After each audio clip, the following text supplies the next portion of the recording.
उस वंश में तो महान आत्माएं जन्म ली, आदर्श राजा हुए। रघुवंश का भी लक्षण नहीं। फिर भी वो मां नहीं रही। फिर भी रामचंद्र जी क्या कह रहे हैं? मां नहीं रही, मां के गुण भी खत्म हो गए, फिर भी रामचंद्र जी मां कहकर पैर छू लेते हैं। ऐसा परिणाम यदि जगत में किसी का भी हो जाए, बस नोट कर लेना, यह व्यक्ति या तुम स्वयं भगवान बनने लायक हो। ये तुम्हें थर्मामीटर दे दिया है। भगवान किसी व्यक्ति का नाम नहीं है महानुभाव। भगवान एक परीक्षा है, एक योग्यता है। उस योग्यता को जो हासिल कर लेता है वही जगत का भगवान बन जाता है। अरे वो भगवान नहीं, तुम लोग कहते अरे भैया वो डॉक्टर तो हमारे लिए भगवान है, उन्हीं ने बचा लिया। भगवान है, भगवान शब्द है। तो जिसको तुम भगवान कह रहे हो, क्या कभी में उसकी जिंदगी की कहानी में कोई ऐसी कथा जुड़ी है जिसमें उसने ऐसे व्यक्ति को वही पूज्यता दी हो, वही दर्जा दिया हो, वही उसकी आराधना की हो, तो एक सच्ची मां की करता है। बल्कि रामचंद्र ने उल्टा और किया है। माता कौशल्या के बाद में छुए पहले। ये और सुना है मैंने। ये और क्या है ये? कैसी थी ये आत्मा? सोच के रोंगटे खड़े हो जाते हैं।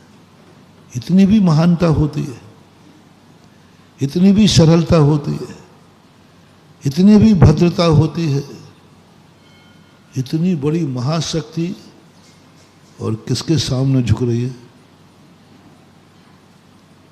एक निकृष्ट परिणाम करने वाली एक नारी के सामने इतनी बड़ी आदर्श महाशक्ति, कितनी बड़ी शक्ति झुक गई।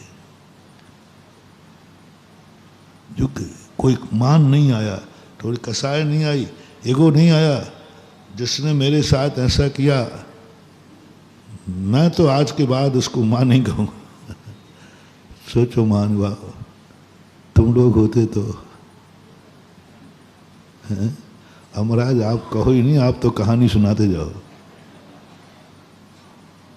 इसलिए तो भगवान नहीं बन पा रहे हो ना, इसलिए भाग्यवान नहीं बन पा रहे। ये भाग्यवान बनने का लक्षण है। अपने दुश्मन ने क्षमा नहीं मांगी, क्षमा नहीं कहा, और वो दुष्टता पर दुष्टता करता जा रहा है, तुम उसे क्षमा करने का भाव करते जाओ, इसका नाम भाग्यवान है। और जो भाग्यवान है वही आगे जाके भगवान बनता है। इसे तुम्हारा अपमान मत मानो, इसे दुर्भाग्य मत मानो। ऐसा परिणाम जिसके अंदर आ जाए उसका नाम भाग्यवान है। बहुत कम लोगों में, बिरले लोगों में आता है। कोई बात नहीं, कोई बात नहीं। शास्त्रों में एक छोटा सा आता है कि एक बिच्छू पानी में डूब रहा था। एक सज्जन दयालु ने उसको बचाने का प्रयास किया, यूं बचाया, उसने डंक मार दिया। डंक मारते ही हाथ कांप गया बिच्छू, फिर उठाया, फिर उठाया, 3-4 बार हो गए। जितने बार उठाए उतनी बार वो, एक सज्जन देख रहे थे, बोले बाबा जी क्यों बचा रहे हो उसको? आप बचाते हो और ये डंक मारता है, मरने दो ना ऐसे जीवों को। मैं जिसके प्रति अच्छा करूं वो मेरे प्रति बुरा कर रहा है, मैं उसे बचाऊं वो मुझे डंक मार रहा है। तो बोले भैया ये डंक क्यों मारता है? बोले महाराज जी डंक बिच्छू का मारना स्वभाव है, उसे कितने कहो वो तो डंक। तो बस भैया एक बिच्छू अपना स्वभाव नहीं छोड़ रहा है, तो साधु का स्वभाव क्या है? बचाना। जब बिच्छू अपना स्वभाव नहीं छोड़ रहा तो मैं अपना स्वभाव क्यों छोड़ूं? जब तक इसके डंक में ताकत है ये अपने मारे, और जब तक मेरे हाथ में ताकत है मैं इसको बचाऊंगा। उसका भी स्वभाव है तो मेरा भी स्वभाव है। ये है भाग्यवान आत्माएं। डंक मारने वाले को बचा रहे हैं और ऐसा भाव कर रहे हैं कि उसका स्वभाव डंक मारना, मेरा स्वभाव, ये भाव भाग्यवान को आते हैं। कभी ऐसा भाव आपकी हमारी जिंदगी में आ जाए, अपन सबके अनुभव, खुशियां मनाना, धन्य धन्य मानना, आज मुझे ऐसे व्यक्ति पर भाव आया जिसने मेरा सर्वनाश किया था, आज तुमने उसकी शांति धारा करने की भाव आई जो तुम्हारे पड़ोस में तुम्हारा पूरा पक्का दुश्मन है, बुरा विचारता है, बहुत बुरा विचारा, वो किया भी बुरा है, लेकिन आज उसका बेटा एकाएक बीमार हो गया।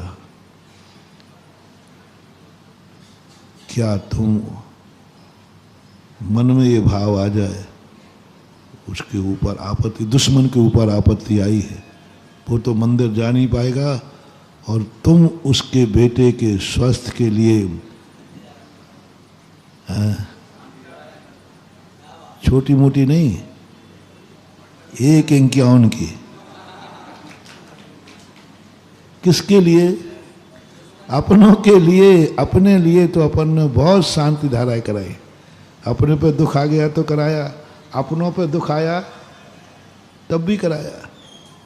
आज वो शांति धारा, बोलो भाई किसकी बात कर रहे हो?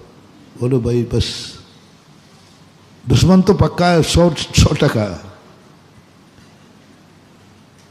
वो तो मेरा कभी हित कर नहीं सकता, लेकिन मेरा मन आ रहा है कि मैं उसके हित के लिए एक शांति धारा करा दूं।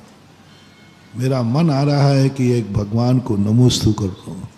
मेरा मन आ रहा है कि उसको एक नमोकार मंत्र की माला, मेरा मन आ रहा है कि उसका कुछ सहयोग करूं।